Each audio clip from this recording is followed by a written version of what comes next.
नमस्कार, सुजान बिंद हूँ मैं और सामाजिक कार्यकर्ता। इधर देख रहे हैं रेल चलने वाली है और मैं हूँ ये रेलवे स्टेशन अंबिकापुर में।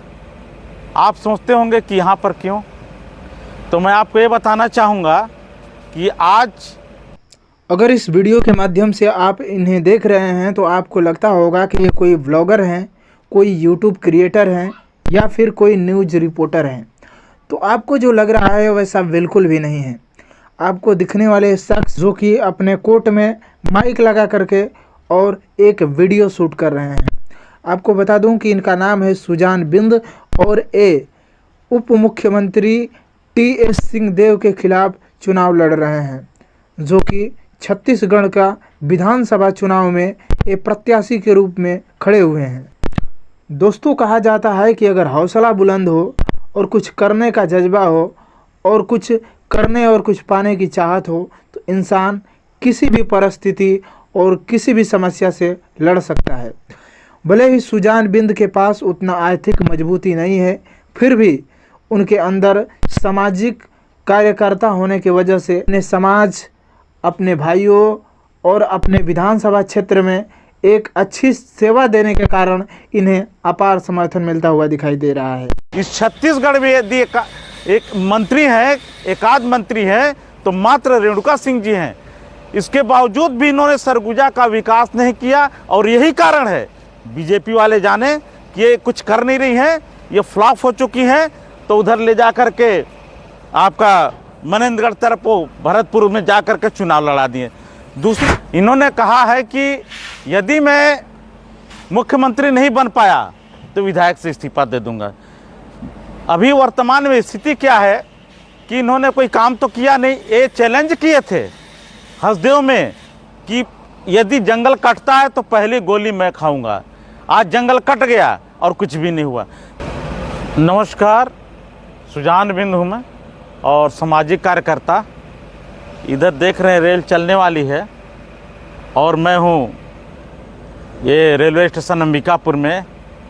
आप सोचते होंगे कि यहाँ पर क्यों, तो मैं आपको ये बताना चाहूँगा कि आज यहाँ के जो लोकप्रिय सांसद हैं उनका पुतला दहन करना था, लेकिन प्रशासन के कड़ी व्यवस्था के कारण मैं ये नहीं कर पाया। तो मैं आपको ये बताना चाह रहा हूँ कि हमारी जो सांसद हैं इन्होंने सरगुजा के लिए कुछ भी नहीं किया। और मैं ये भी बताना चाहूँगा कि जब ये चुनाव लड़ रही थी उस समय हमने बहुत ही प्रचार किया था और लोग कहे कि आप क्यों प्रचार कर रहे हैं। हमने कहा कि बहुत अच्छे हैं और ये यदि सांसद बनती हैं तो ये हमारा सरगुजा का विकास होगा, लेकिन दुर्भाग्य यही कारण है कि आज बीजेपी ने लोकसभा का सदस्य होते हुए, सदस्य क्या, ये मंत्री हैं, केंद्रीय मंत्री। इस छत्तीसगढ़ में यदि एक मंत्री है, एकाध मंत्री है तो मात्र रेणुका सिंह जी हैं। इसके बावजूद भी इन्होंने सरगुजा का विकास नहीं किया और यही कारण है बीजेपी वाले जाने कि ये कुछ कर नहीं रही हैं, ये फ्लॉप हो चुकी हैं, तो उधर ले जा कर के आपका मनेंद्रगढ़ तरफ भरतपुर में जा कर के चुनाव लड़ा दिए। दूसरी बात मैं ये बताना चाहूँगा कि यदि चुनाव ही लड़ाना था तो अपने क्षेत्र में लड़ाते, लेकिन जानबूझ करके, जैसे आप पुलिस वालों को देखा होगा, यदि पुलिस वाले कोई गलती करते हैं, टीआई वगैरह कोई भी पुलिस गलती करता है तो उसको लाइन अटैच बोलते हैं, लाइन अटैच कर दो। तो ठीक प्रकार से इनको भी वही लाइन अटैच कर दिया गया कि ये जो है ये सुसुप्तावस्था में चली जाएंगी, बस काम खत्म हो जाएगा। तो दूसरी ओर मैं एक चीज़ और बताना चाहूँगा यहाँ के महाराजा साहब के बारे में। महाराजा साहब टी.एस. सिंहदेव जी, ये तो रेलवे से भी बढ़ के आगे हैं। कहते हैं हवाई चप्पल पहनने वाला हवाई जहाज में चढ़ेगा। आज इनको मैं आपको बताऊं, ये तीसरी बार हो चुका इनको विधायक बने। एक बार विधायक, दूसरी बार में नेता प्रतिपक्ष, इस बार मंत्री और उप मुख्यमंत्री।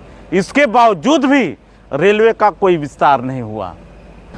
हाल ही में इन्होंने एक बयान दिया है और आप लोग शायद सुने होंगे, नहीं सुने होंगे। इन्होंने कहा है कि यदि मैं मुख्यमंत्री नहीं बन पाया तो विधायक से इस्तीफा दे दूंगा। अभी वर्तमान में स्थिति क्या है कि इन्होंने कोई काम तो किया नहीं। ये चैलेंज किए थे हसदेव में कि यदि जंगल कटता है तो पहली गोली मैं खाऊंगा। आज जंगल कट गया और कुछ भी नहीं हुआ। देखिए क्या है, देश के आज़ाद होने के बाद जितने भी राजे रजवाड़े थे और जितने भी पूंजीपति थे, सब अपने अपने स्थान में ज्यों का त्यों विराजमान हो गए। कोई कहने के लिए लोकतंत्र है, लेकिन यहाँ पर ऐसा कुछ नहीं है। यहाँ जो जन समस्याएं हैं उनको आज तक किसी ने नहीं उठाया। मैं आपको एक चीज़ और बताना चाहूँगा हमारा सरगुजा के बारे में। सरगुजा आज 75 साल पीछे रेलवे के मामले में है और इन दोनों पार्टियों ने शासन किया है। एक रत्ती भी यहाँ का कोई विकास नहीं हुआ। आज मुझे 10 साल हो गए इसके लिए लड़ाई लड़ते। 10 साल से मैं इस सरगुजा के सर्वांगीण विकास के लिए, रेलवे के विकास के लिए लड़ाई लड़ रहा हूँ और आज मजबूर होकर के सांसद का पुतला दहन करना था, लेकिन प्रशासन ने इतनी कड़ी व्यवस्था रखी थी कि हम ये काम नहीं कर पाए। लेकिन